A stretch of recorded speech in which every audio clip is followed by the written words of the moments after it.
हमारे चैनल पर बहुत बहुत स्वागत है। उम्मीद करते हैं कि आप भी अच्छे होंगे, हम भी अच्छे हैं। आप लोग आज देखेंगे ट्रिग्नोमेट्रिक रेशियो का एंगल के बारे में। अच्छी तरीका से देखते हैं कैसे हमको सोल्व करना है, ठीक है।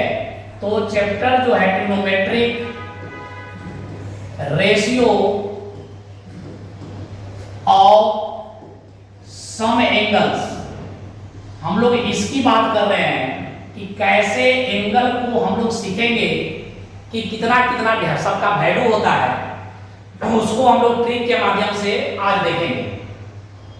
तो देखिए कैसे हम लोग सोल्व करते हैं। सबसे पहले एक हम लोग ऐसे चार्ट बनाएंगे बाबू।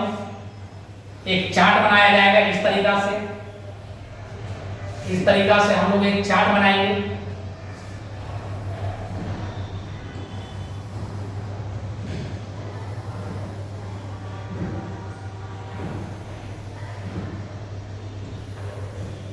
One, two, three, four, five और एक आपका हो गया 6। ये टोटल 6 चार्ट बनेगा।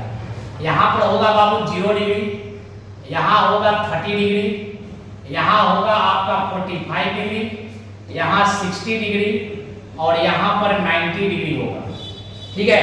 अब देखिए इसको ट्रिक से कैसे सीखेंगे।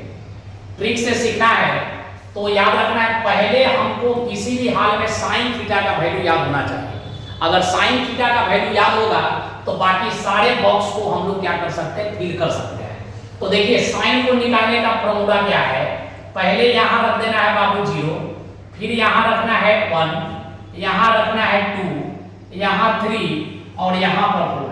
ये सारे साइन को निकालने का ट्रिक यहाँ दिखा रहे हैं। सबसे पहले 0, फिर आपको रखना है बाबू, फिर आपको रखना है, फिर आपको रखना है,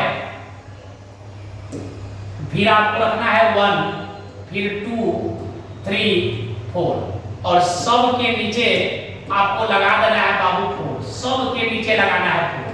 सब के नीचे कितना लगा देंगे, 4 लगाएंगे। समझ में आ रहा। अब क्या करना है कि सब के ऊपर रूट का साइन लगा देते हैं। एक एक करके हम लोग देखेंगे, ध्यान से देखिए। अब क्या करना है ये समझिए। 0/4, तो 0/4 का आंसर कितना आएगा, तो आपका आएगा 0। तो इसलिए साइन 0 डिग्री का वैल्यू कितना हो जाएगा, 0, ठीक है। अब इसका बात करेंगे तो 1 का स्क्वायर रूट निकलता है बाबू 1 और 4 का स्क्वायर रूट निकलता है 2, यानी कि साइन 30 का वैल्यू कितना हो जाएगा, 1/2, ठीक है। अब देखेंगे 45 का निकालने का तरीका। तो देखो पहले 2 से एक बार में, 4 कटेगा 2 बार में, यानी आपका कुल मिलाकर कितना आ गया, 1/2। 1 का स्क्वायर रूट होता है 1, 2 का स्क्वायर रूट नहीं निकलता है तो ये रह जाएगा रूट में, यानी कितना आ गया, 1/√2। दो चीज समझ में आ रहा है।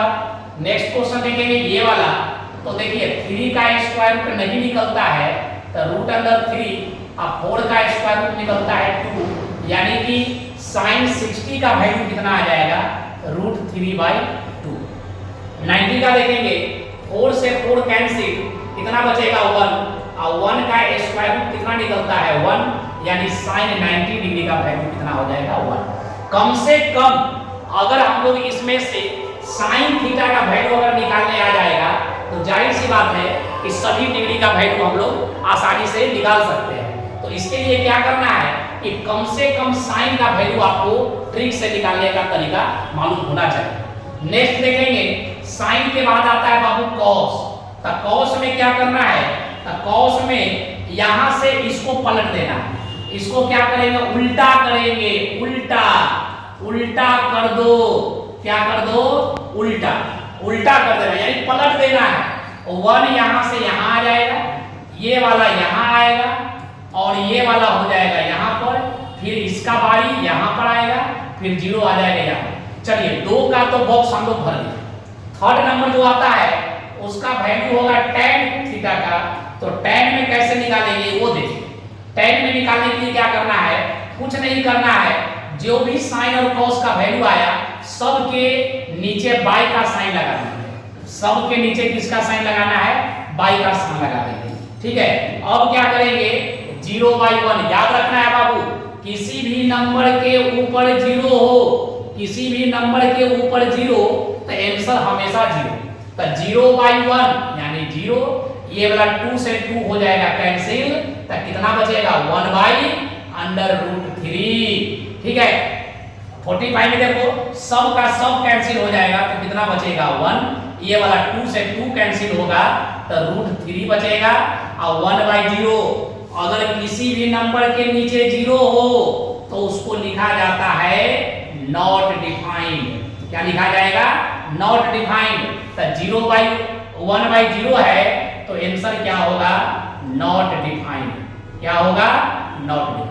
चलिए 3 का तो वैल्यू निकालने आ गया, अब सब आसान है। अब क्या करना है, अब देखिए अगर हमको निकालना है साइन का अपोजिट होता है कॉसेक, साइन का अपोजिट कॉसेक, तब कुछ नहीं करना है, इस सब के नीचे जो छिपा हुआ है उसको ऊपर कर देना है और ऊपर वाला को नीचे कर देना है। तो 0/1 यानी 1/0 होगा ना। जैसे इसके नीचे 1 छिपा हुआ है तो 1 चला जाएगा ऊपर, आ जाएगा 0 नीचे, तो यानी कुल मिलाकर नीचे 0 आ गया, तो इसको भी कह सकते हैं नॉट डिफाइंड। यानी यहाँ पर क्या होगा? Not defined. ठीक है, यहाँ पर ये 2 जाएगा ऊपर, 1 आ जाएगा नीचे, यहाँ से √2 जाएगा ऊपर और 1 आ जाएगा नीचे, 2 जाएगा ऊपर और √3 आ जाएगा नीचे, और 1 का अपोजिट 1 होता है। ठीक है, तो चलिए 4 का वैल्यू हम लोग जान चुके हैं। अब देखेंगे cos का उल्टा क्या होता है? sec theta. cos का उल्टा क्या होता है? sec। तो इसको बनाने का तरीका क्या है? यहां से इसको पलट दीजिए। क्या कर देना? उल्टा कर देना है, उल्टा कर दो, उल्टा कर दो, तो 1 आ जाएगा यहाँ पर, फिर ये वाला आएगा यहाँ पर, और √2 और 2 के लिए 2 और नॉट डिफाइंड यहाँ पर आ जाएगा। बात समझ में आ रही है? अच्छी तरीका से देखिए। ठीक है, ये हो गया वैल्यू।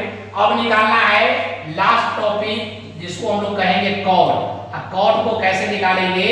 तो कुछ नहीं करना है, tan का उल्टा होता है कॉट। तो 0 का उल्टा क्या? तो 0/1, 1 जाएगा ऊपर, 0 आएगा नीचे, यानी इसको भी कहेंगे नॉट डिफाइंड। यानी यहाँ कितना निकलेगा हम लोगों का? Not defined. ठीक है, यहाँ देखेंगे इसको उल्टा करना है तो √3 ऊपर, 1 का अपोजिट क्या होगा? 1, इसके नीचे 1 छिपा हुआ, 1 ऊपर √3 नीचे, तो 1/√3 और नॉट डिफाइंड। तो नॉट डिफाइंड का अपोजिट कितना हो जाएगा? तो 0 हो जाएगा। नॉट डिफाइंड का ये उल्टा क्या होगा? 0। तो यही आपका ट्रिग्नोमेट्रिक रेशियो है जिसको आपने ट्रिक के माध्यम से देखा। अगर आपको हमारी वीडियो अच्छी लगती है तो आप हमारे वीडियो को शेयर करें और बार-बार बनाएं, क्योंकि हम लोगों का वीडियो चल रहा है बैच बाबू, वो क्रैश कोर्स है, सारे चैप्टर का हम लोग यहाँ पर क्वेश्चन को बनवाएंगे और आप लोग हमारे साथ जुड़े रहें। वीडियो को शेयर करें। उम्मीद करते हैं कि आपको समझ में आया होगा। नमस्कार।